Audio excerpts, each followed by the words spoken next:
민수기 24장 한번 보십시오.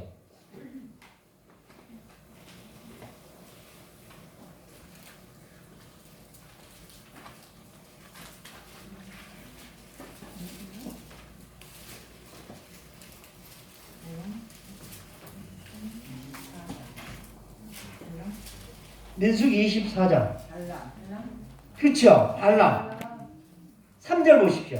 읽습니다. 시작.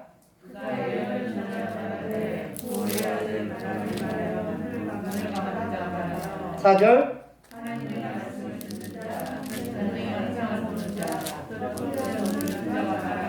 예, 발람이 이렇게 하나님을 못 봤었어요. 그런데 나귀가 자기를 자꾸 거역하는 그 과정 속에서 하나님의 존재를 확인하는 거예요. 그래서 그가 뭐라고 고백하느냐. 눈을 감았던 자가 말하며 하나님의 말씀을 듣는 자의 환상을 보는 자 엎드렸다가 눈을 뜬 자가 말합니다. 16절도 15절도 한번 보시기 바랍니다. 24절 4장 15절. 에어나여 이르되 부올의 아들 발람이 말하며 눈을 감았던 자가 말하며 하나님의 말씀을 듣는 자가 말하며 지극히 높으신 자의 지식을 아는 자 전능자의 환상을 보는 자 엎드려서 눈을 뜬 자가 말하기를. 그러니까 그 이전까지는 이 발람이 하나님에 대해서 듣기는 들었어요. 근데 보았어요? 못 봤어요? 못 봤어요. 그러다가 하나님이 그의 눈을 열어서 하나님을 보게 하시는 거예요. 이게 계시다라는 겁니다. 그래서 계시는 이 드러내 보이다. 감추어져 있는 것을 드러내 보이는 것. 그리고 덮개를 열어서 속의 실체를 보여주는 것. 이런 의미를 가지고 있다라는 것입니다.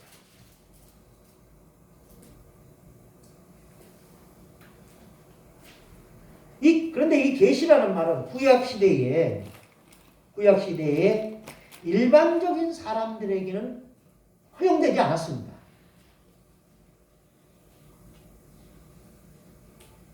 특별한 경우에만, 특별한 사람들에게만 하나님이 허용하신 것이다 라는 겁니다. 그러므로 하나님을 아는 것은 인간의 이성이나 지성으로 아는 것이 아니라 하나님의 지성과 감성, 그리고 하나님이 영을 열어주실 때만이 알 수 있는 것이다 라는 겁니다.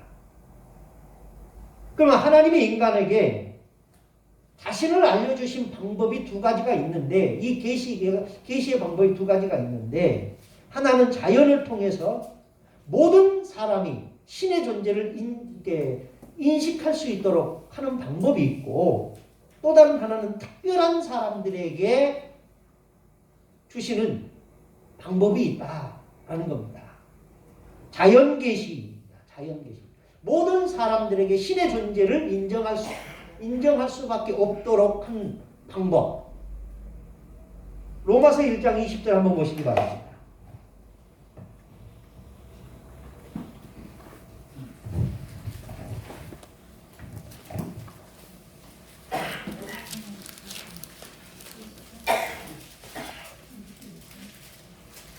로마서 1장 20절.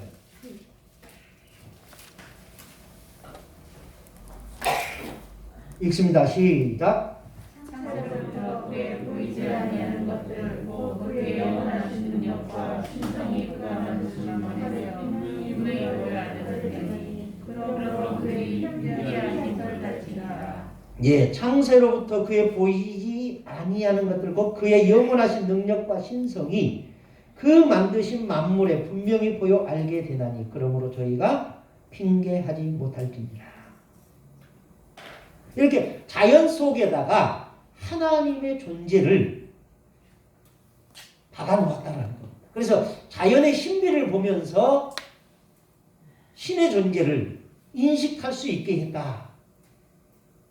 그런데 사람들이 그 신의 존재를 못 보는 거예요. 왜 그럴까요? 눈이 어두워서. 그렇죠. 눈이 어두워서.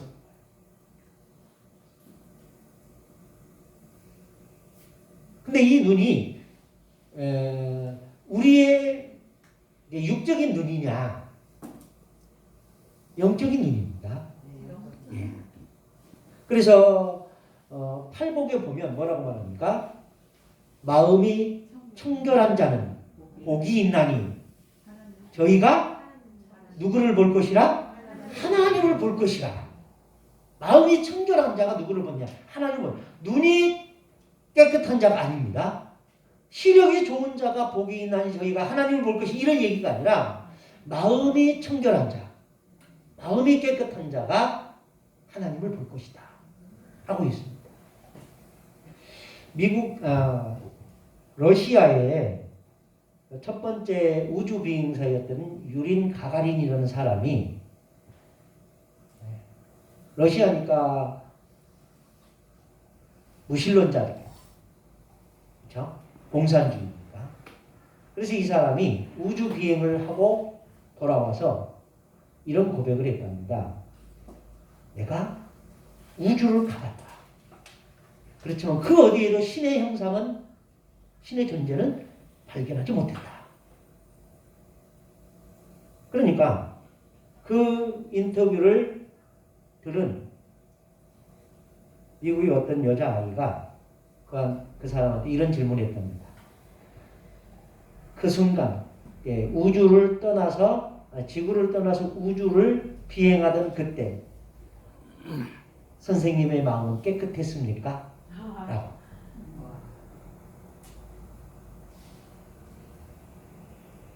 마음이 깨끗한 자는 복이 있나니 저희가 하나님을 볼 것이며, 이 말씀을 염두에 둔 질문이 아니었나 싶습니다.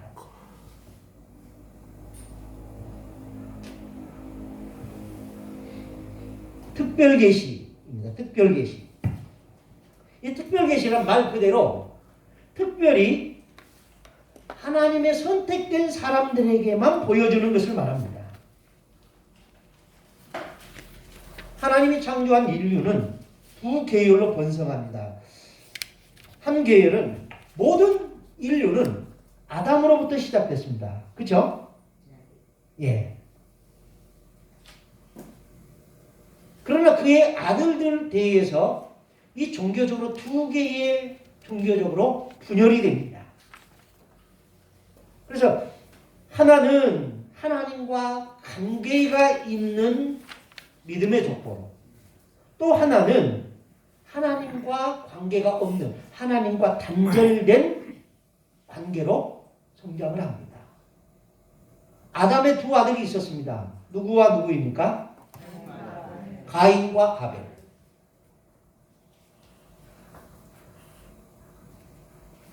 가인과 아벨이 최초로 신에게 제사를 드립니다.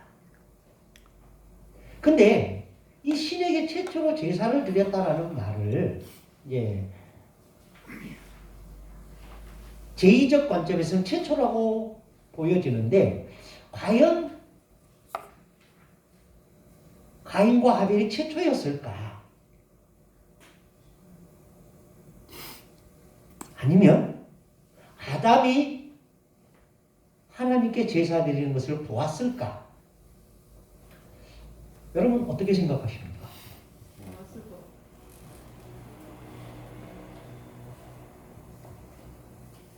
자, 그 질문을 여러분 머릿속에 두고 하는 겁니다. 그래서 아담과 하와 사이에 가인과 아벨이 났습니다. 그리고 그들이 장성한 후에 분가를 합니다. 그리고 가인과 아벨이 제사를 지냅니다. 왜 제사를 지냈을까? 그것은 아마 추론하자면 자기들이 지금까지 보아왔던 겁니다. 누가 하던 것을? 아담이 하던 것을 보아왔지 않았겠느냐. 그래서 자기들도 분가한 이후에 처음으로 제사를 드립니다. 그런데 가인은 뭐로 드렸다고 그랬어요?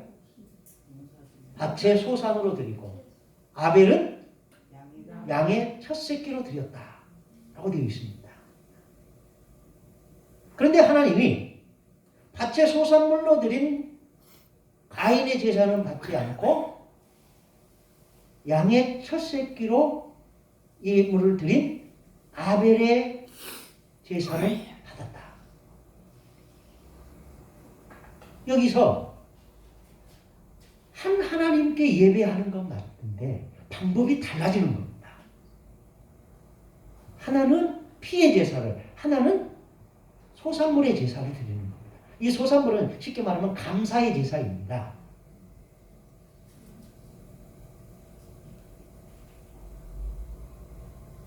근데 하나님이 요구하시는 제사는 후에 어떤 모습으로 나타납니까? 피의 제사로 나타납니다. 그러면 사람들은 이렇게 질문을 합니다. 그때는 분명히 피의 제사라는 전제가 없었다. 그런데 가인의 제사가 소산물의 제사라고 하나님이 안 받았다는 것은 좀 틀리지 않느냐. 근데 여러분 이렇게 생각해 보십시오. 그게 우리의 인간이라면 그게 가능합니다. 그런 추론이. 그런데 하나님은 전능하신 하나님입니다.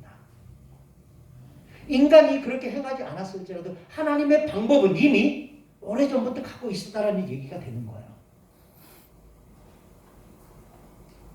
그리고 아담이 그런 제사를 드리지 않았을까? 피의 제사를. 그런데 나중에 가인은 자기가 원하는 대로 제사를 드리고 아벨은 아버지가 하던 대로 제사를 드립니다. 근데 그 힌트가 뭐냐면, 근데 이 아들이 죽지요. 그리고 아담이 130세에 아들 하나를 낳습니다. 누구를 낳습니까? 셋을 낳습니다. 그리고 셋이 드디어 여호와의 이름을 불렀다라는 말이 나옵니다. 여호와의 이름을 불렀다라는 말은 무슨 말입니까? 여호와께 제사하는 사람이 됐다라는 얘기입니다. 근데 아벨을 대신하여 라고 말합니다. 아벨을 대신하여. 그러니까 아벨이 드린 제사를 이어받은 사람이라는 의미가 됩니다.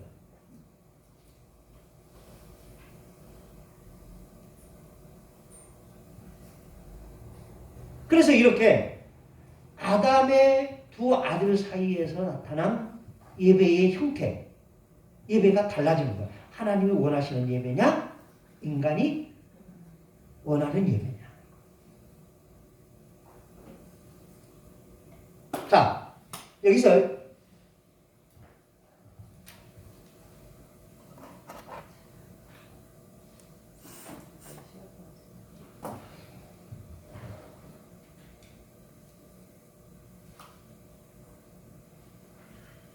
제가 이렇게 쓰는데요. 이렇게 뭐 하다가 잊어버리면 다시 되돌아오기가 어려워서 흔적을 남겨놓고 하려고 합니다. 자, 여러분들 보십시오. 사사기에 보면은 이런 표현이 나옵니다. 그때에는 왕이 없으므로 사람들마다 자기 소견에 좋은 대로 행하였더라. 그게 두 번 나와요. 그때에는 왕이 없으므로. 이게 맞는 말이냐라는 거예요. 분명 왕은 있어요. 그런데 그들이 원하는 왕은 없었어요.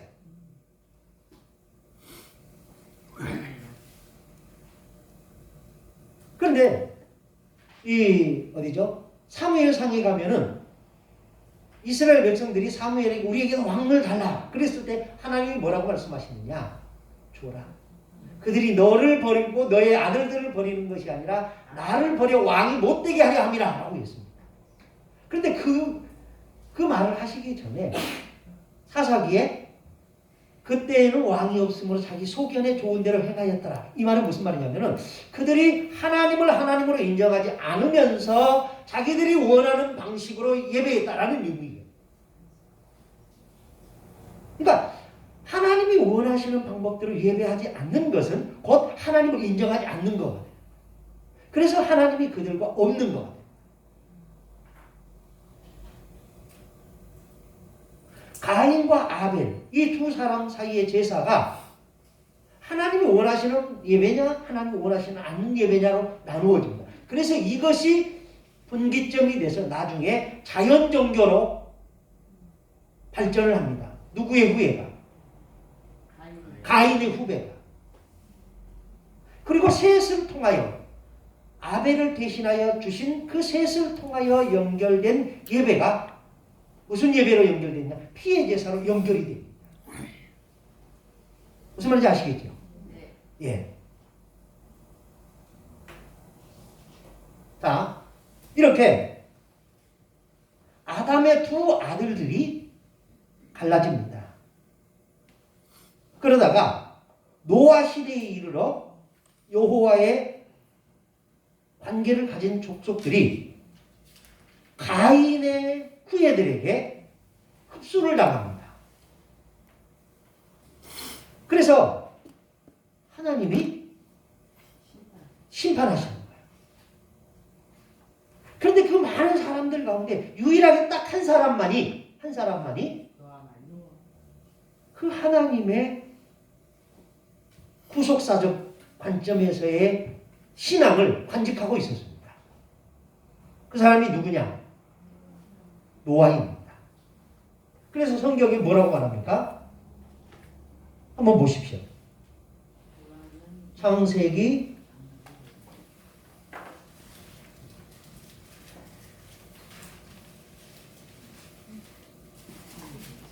6장 9절.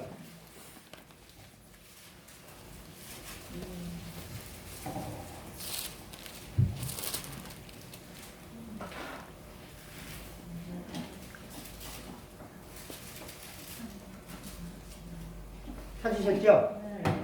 네, 읽어보겠습니다. 시작.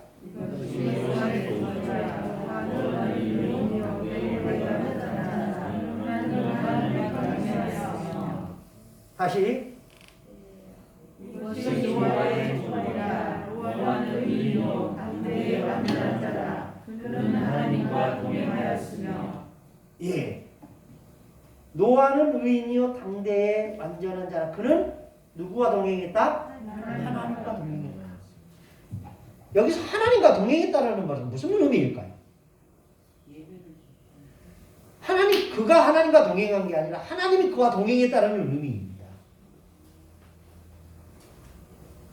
그리고 하나님이 그와 동행했다라는 말은 다른 말로 해석한다면 하나님이 원하시는 신앙, 하나님이 원하시는 예배로 드렸다는 겁니다. 그래서 하나님은 하나님이 원하시는 대로 예배하는 자들에게 응답하십니다. 그 응답하신다는 것은 내가 너와 함께 한다라는 의미입니다.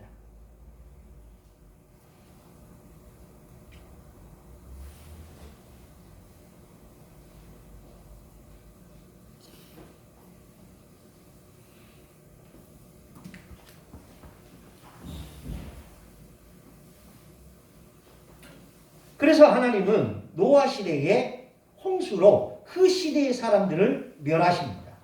그리고 몇 명을 살리십니까? 8명을 살립니다.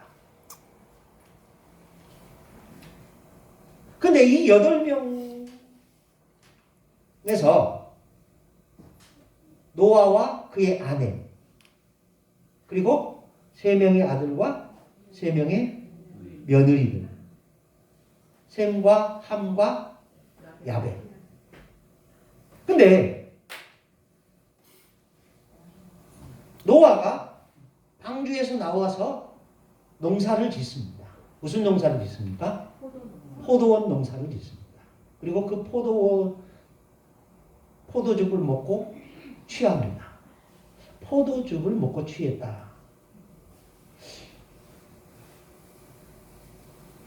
무슨 의미일까? 술을 즐기는 사람이었을까?